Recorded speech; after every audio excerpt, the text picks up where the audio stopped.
In today's video, I'm going to teach you how to edit photos Affinity Photo. We'll move from opening your image to cropping and adding text, exploring quick FX, and finishing with powerful adjustment layers so your photo looks polished and intentional. First, open Affinity Photo on your computer.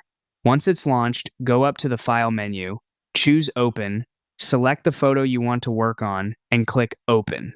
If you're choosing between versions of a file, pick the highest quality one you have. Starting with a larger or raw image gives you more flexibility when you edit. With your photo loaded, make a clean crop to set the composition. Select the crop tool, then drag the corner handles to frame the subject the way you want.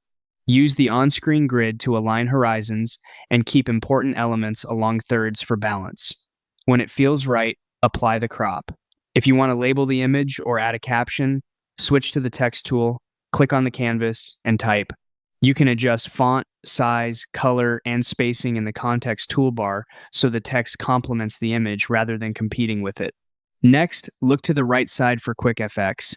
This panel lets you apply effects like shadows, glows, outlines, or blurs. Toggle an effect on, then fine-tune with the sliders. Subtle changes usually read more professionally. Watch how each effect interacts with your subject and background.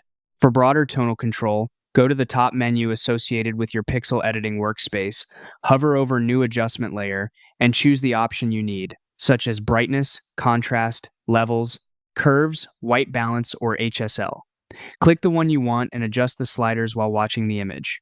Because these are adjustment layers, you can revisit them anytime, refine the settings, or toggle visibility to compare before and after, all without permanently altering the original pixels.